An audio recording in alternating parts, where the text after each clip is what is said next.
to see you. Welcome to Popternative. Hey, thanks. Good to see you as well. So, this is your first time on the show, but I have interviewed that guy Randy from Sunnyvale before, and he just loves to have a good time, but he causes a lot of issues for a lot of people, I feel like.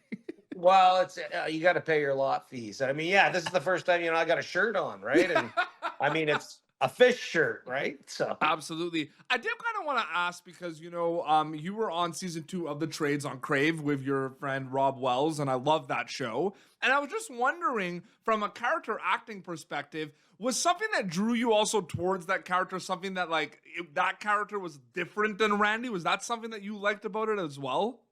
that's 100% true. Like, I've never done a character with a shirt on, and interestingly enough, they wanted this character to have a bad accent, and I'm not very good at accents, so that was very easy for me to do a bad one, I guess. Not easy, but it was fun to try something totally new, and but yet getting to work with Rob Wells, my good old pal. It made me feel comfortable, and the whole cast and all the crew on that show, they're the greatest people, right? Yeah, So absolutely. you're friends with Jesse, right? So Yep. so he's just a great guy. Made me feel comfortable on that show, and I worked with the director Warren before. Warren's directed Swearing at the Movie and a few episodes of Trailer Park Boys. So it was really fun to do that. So hopefully they bring me back again someday. Yeah, That'd be absolutely. Because season awesome. 3 has been greenlit on Crave, which is exciting. They're going to be shooting that, so that's exciting. I loved it. I think one of my favorite things about the workplace comedy is getting to dive into kind of worlds and jobs that we were not really familiar with. And you know how many times people have said, this was cool to see a show about an oil refinery. Like a lot of people didn't think about that. Was that something cool too when you got there, being like, wow, we're making like a unique kind of show in regards to the fact that we're kind of showing a world that people might not be familiar with? That's true. It's very true. And I mean, I worked years and years and years ago for a bottled water company. Oh, it was fun. I sold bottled water, and that's just when safety was really taking off, and you can even see it in the trades how everyone has to have a hard hat on, and you have to have like the vests so you're visible, Yep. steel toe boots, and all the different things. I mean, it's important. Of course, on that show, sometimes they don't do it what they're supposed to, and then they get scolded by someone, in management or whatnot. But Yeah. but it is the graffiti on the walls in that show, like in the bathroom, just cracked me up. I actually paused those moments and just try to read what the art department has put on those walls, because it is so funny to see. In the bottled water industry, we used to deliver to, you go everywhere, delivering to lawyers' offices, but then you would go to these pulp and paper mills, refineries, and all that type of stuff. So Yeah. you would see the nice posh offices, and then you'd see the blue collar workplace. But Yeah. it is very cool to be on that show, and I'm glad people are liking it. I just spoke to someone recently who was an engineer, and he watched the show and he was like loving it. He's like, this is like this hits home. You know what I mean? This reminds me of like my work. Where that's the best thing to hear, right? When you hear something like that. 100%. And I doing that character, doing kind of getting out of my comfort zone. I Yep. mean, it gave me a little bit of confidence. I don't always have that much confidence in myself, I think I might have to try to another role or two out there, just to try to do something. Hopefully people would embrace seeing me with shirts, Oh, like a hundred percent. that's the Well, I have thing. a perfect next segue. I mean, we will get to Trailer Park Boys, but I did want to know because for a lot of your fans or people that follow you on Instagram or YouTube, you are really into fishing. You enjoy fishing, and good shirt too, right? There's some fish on your shirt. I was kind of wondering, from the kind of the creative world, right? It's such a big world and such a chaotic world sometimes, and you're very busy sometimes with, Trailer Park Boys and playing Randy and everything. Do you see fishing as something completely separate from kind of the creative kind of space? That's like your hobby, your passion, or do you see yourself maybe like playing like something, like doing a project down the road in regards to fishing, or is it completely separate? Because I was curious about that. Oh, I would love to do a project that's fishing related. I mean, fishing is my favorite hobby, Yeah. and you know, it's funny because it's my wife who suggested starting doing it and putting some Instagram stuff up about me fishing, and because before it was just more, some promotion for some from Randy Cheeseburger Picnic Tours, things like that.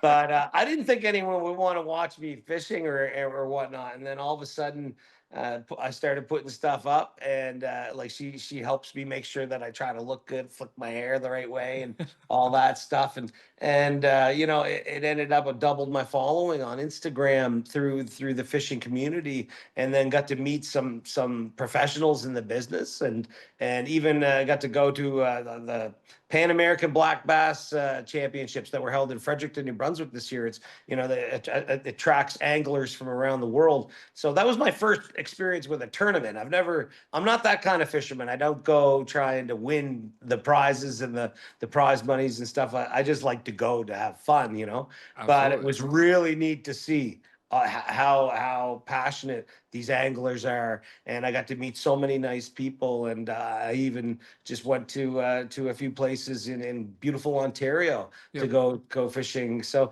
it's amazing. So yeah, if I could do something fishing, that would be awesome. And I mean, I could even grow a beard or something, or I could be a gnarly fisherman out on the ocean, whatever. I could do something like that. That would be fun. I would enjoy all those things. But yeah, it's just really nice being able to combine one of your passions, and then all of a sudden to see that everyone likes to see that. Yeah, So it's amazing.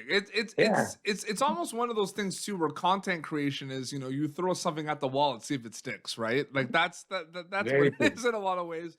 Um, I have to say I've done over 4,000 interviews on my YouTube channel, and some of my favorite interviews have been the ones where I have gotten to talk to the Trailer Park Boys and yourself in character. It's like a dream come true in a lot of ways. You know what I mean? Because I grew up watching Trailer Park Boys, and Right. it's so much fun. And I kind of wanted to know from your perspective early back. I mean, we're going years later, but like at some point it was a job, right? It was like you were gonna play Randy on Trailer Park Boys, right? You were doing the first seasons, you're just going in, right?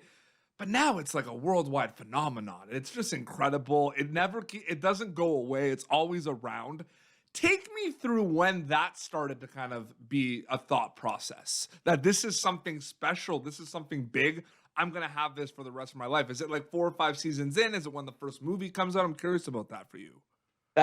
I'd say that started to happen probably around like season three for me. Yeah. Like I mentioned that the bottled water company I was working. I was the regional manager, so I looked after the whole maritime provinces on the East Coast, and had staff and whatnot. Wore a shirt and tie and looked very nice, and had responsibility. And I was using every vacation day to film Trailer Park Boys. We filmed in the summer times, Yep. and so it was after 3 seasons, that one day I opened up some email back in the day. Like, I'm old, I'm 56, not old, older, and we had dial-up internet at the time at work, and I was checking my business emails, and then one comes in, and it wasn't related to business. It was like, did you see this? And it was a picture of a bunch of folks dressed up as us for Halloween. They had Ricky, Julian, and Bubbles, Mr. Lay, and Randy with no shirt on, the shopping carts, and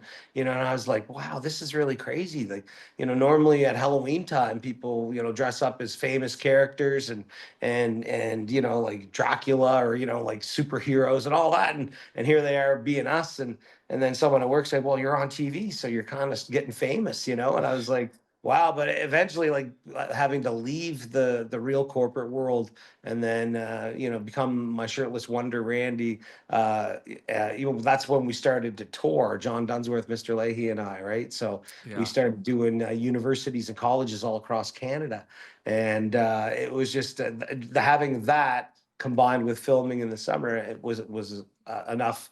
Like a job. It was like a real job. You, Yeah. you had the two components, because we only shot 40 days in the summertime, and then it went to editing and all that. So you have to fill your time with something. Yeah. So but boy, it it's one that when JP and Rob and Mike and they bought the series off the old producers, got it on Netflix, Yeah. and Netflix put us out to 182 countries around the world. The So Netflix effect is insane.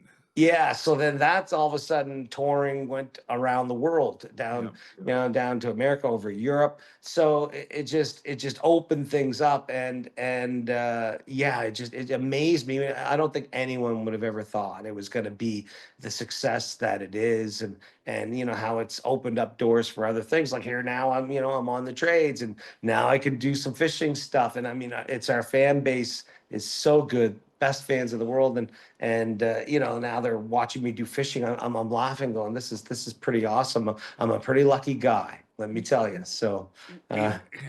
Well, one of the things I will say, Pat, about Trailer Park Boys is, part of doing this is, running a media company is seeing what's out there and seeing the growth and seeing everything. And yes, the Netflix, effect was massive for the Trailer Park Boys from a global perspective, because there's people from all around the world that know about this Canadian show, which is the best. You know what I mean?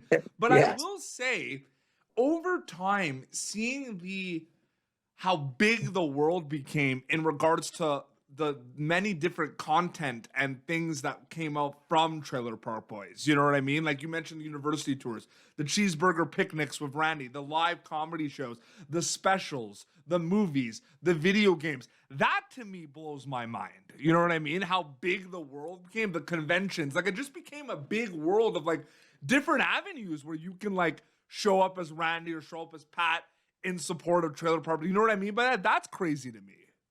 It is, and I mean, I've done cheeseburger picnic shows all across North America. Yep. Um, I would love to go over to Europe. I mean, you just need to. I need to find the right promoter. I need a good promoter who can put us. I mean, I don't sell out like huge theaters or anything, but a nice intimate crowds, 200 to 400 people, and I have a ball like Yeah. with that. So if I can find a good promoter, I mean, or if you know one, hey, tell me. I'll Absolutely. try. But going over, that would be that would be pretty wild to me, to be able to go over to Europe, Yeah. and I just heard, through reading comments and whatnot on Instagram, like we have some fans in Poland. Yeah. It's and I was talking to a musician. We were just at a little concert yesterday, and a beautiful concert, and he was from India, and he says, everyone was telling me that this is where the Trailer Park Boys are from. For me, I had no idea. Like again, you don't know how far it penetrates, and what happens is it means that you can offer up other things, and our fans are nice. They go, hey, Yep. that's Randy, or that Pat Roach, that's Randy, let's watch this. So I'm lucky in that regard, when it comes to my YouTube channel, the Instagram, and all that. Who But it's provides the cheeseburgers on the picnic tours? Is the combination of like the venues provide it, local restaurants? I always was wondering about that. sometimes, like, it just depends on the venue that we Yeah. go to, and if they have a really good kitchen and good burgers and stuff, they'll supply them. But sometimes you might go to more, like a place that just doesn't have a kitchen, and then we just bring them in from someplace close by. Yeah. Hopefully they're hot. Yeah. So yeah, I know it can be confusing sometimes. Some people think it might just be a big cookout, but really, it's just I'm not Randy gonna lie. brings When I his. saw those first Yeah. touring, I was like, I'm very curious. Like, there was very intriguing when that first announcement came out. Well, like when you did that with the Diamond Mine Agency and Brandon Bird, when that first one came out, it was just like, tell me more. Right. And I talked to the fans afterwards, and they come up, and it's funny because they're surprised. They're like, "Wow, I did not expect that. I thought, I'm so impressed. I laughed so hard." So again, you hear these positive comments, and it gives you the energy and inspiration to keep on going. And it's an amazing thing, right? But Yeah. I guess it's good when you're getting compliments Mhm. and not booze, right? Well, sometimes we do get booed, Well, I but mean, Randy will sometimes get some booze because Randy will get booze on the show, right? that's right. It's like, or someone might tell me to frig off or something, but that's fan love right there. So Absolutely. it's pretty refreshing too. And then last question I want to ask before we wrap up here is, there's always going to be, new kind of things in the Trailer Park Boys world, right? There's going to be the spin-offs, movies, and everything. And I feel like, if you ask anyone this on the team, they would have a different kind of answer to this question. But it's always like, if it would come back for, a new movie or something, it would always be like, the big question from a filmmaking perspective is like, how are we going to make this bigger? How are we going to make this better, right? For you, what is part of that secret sauce when you return to reprise Randy in the Trailer Park Boys universe? What makes you kind of keep going or interests you in regards to like the expansion of the stories and the universe? Well, I mean, the boys are the ones that do the writing, Yeah, and exactly. they Yeah, come up with all these great ideas and stuff. So whenever I see it, I'm always honored to be a part of it. But it's a matter of, I always, and no matter what, I always look at it and say, I'm just going to try to be the best that I could be. yeah, So I love it when I'm given some new material and different things to work with, and then because then I'll read the scripts, I'll think about it, and go over it, rehearse it and whatnot, and I mean, it's pretty awesome. And this character I've been playing for 25 years, I know him pretty well, but I can still be told, no, this way might be the way Randy might think about that by the team, and it's refreshing in that way. So I always just try to be the best I can be, and as positive as possible, because hey, this is comedy. You gotta be positive, and and that's just the way I am, the way I approach it. I try to approach life that way, in a yeah, positive way. Everyone says I'm the friendliest guy around and on set, and I'm also the friendliest guy on the internet, whatever. But I believe in that because there's so much negativity. But yeah, if I can just make sure, I always think, okay, be the best, and then I think about Randy. Randy's nice. He doesn't swear so much, right? Doesn't, he says frig, not the other one, right? yeah. And he's always, he loves authority, and respects authority, and just wants Sunnyvale to be a nice place to live. So yeah, so I mean, I've done it in the last Bubbles movie. We went overseas, went over to Europe and stuff. Randy's That was never the going to be a thing. roadie ever again after that. Let me tell you, No, I guess not. I guess ever. I'm not that good a roadie, but like that's fun too, Yeah, going and seeing new places and experiencing new things. So yeah, just keeping your mind open, that I guess we can pretty much probably do almost anything. yep, And if we mess up what we're supposed to be doing, that's what happens in the trailer park. We try something, we don't always succeed at it, but we always try to have our friends and family around and try to show the love. So that's the big thing. Now, don't stop trying, right? You got to absolutely. keep going. And I mean, Ricky, Julian, and Bubbles, they don't succeed that often. Then they get thrown in jail. They are not the best thieves or robbers or whatnot. But you know what? They make the most of the jail, and then they make the most of being home in the park. So No, yeah. absolutely. And I do want to super quick say, like shows like Trailer Park Boys also like provide escapes for people when they were going through tough times. They would put on an episode of Trailer Park Boys and just have a laugh or two when they really needed it with everything going on. And in regards to that, I just wanted to say, thank you. Because I feel like, that show was an escape for a lot of people growing up during tough times. You know what I mean? High school bullying and everything. So that's important. I just wanted to say that. Well, thank you very much. I mean, again, we were just trying to be funny, but Yep. to hear that we've made an impact on some people's lives in a big Yep. way, that's awesome. And so that's really nice to hear. So Absolutely. that's great. I've heard a lot of my friends, they watch like the Christmas special every Christmas with their families. Like it's big. I told very very quickly. I'm gonna tell you that I told Rob this story. It's one of my favorite stories. So back in the day, you said you were talking about dialed up internet. We used to PVR the episodes of Trailer Park Boys on Showcase, right? So we Right. used okay. So I'm dating this one back. Wait, Mhm. right? So we had the Conky episode that we would Mhm. just continue to watch over and over again. It became our favorite episode. And my great aunt from Greece came over to Montreal, Quebec, Canada, was staying over at her house for a couple of days visiting. And we kept putting on the episode of Trailer Park Boys with the doll. And doll in Greek is kukla. and my aunt did not speak any English, but she just enjoyed that episode and started laughing. And all she was saying was "kukla kukla," the dog Conky. That's awesome. Isn't that the best? I'll never Yeah. forget that story. That is great. Yeah, bringing the trailer park back to Greece. Yeah. See, there's a place I'd like to go. I know my wife Kelly wants to go to Greece, and I'd like to go there too. So Absolutely. But we'll the look it up. impact is crazy. Yeah. Well, that's the nice thing about it, you know. And I mean, I've gone around the world and been, you know, up to the Scandinavian countries, talking to fans, going, "What is it that you like about the show?" And they're like, "Oh, we know people like you here." So I guess there's shit weasels like us everywhere. So that's pretty awesome to hear. So. Absolutely. And there's so many kind of things that they could check out. Like you said, you mentioned Netflix, but in Canada specifically, all the a lot of the Trailer Park Boys seasons are available on Crave to check out, which is really, really good. The Shit Rockers is going to be available on all platforms as well. They did a cool theater release, and now people are going to be able to stream it, which is exciting. Season 2 of The Trades is streaming now on Crave. I got to do all the plugs. They can follow your YouTube channel for all the fishing cool stuff and your Instagram as well. Thank you. I'm doing all the plugs. Pat, it was an honor and privilege to speak with you. Thank you so much for your time. Really appreciate it.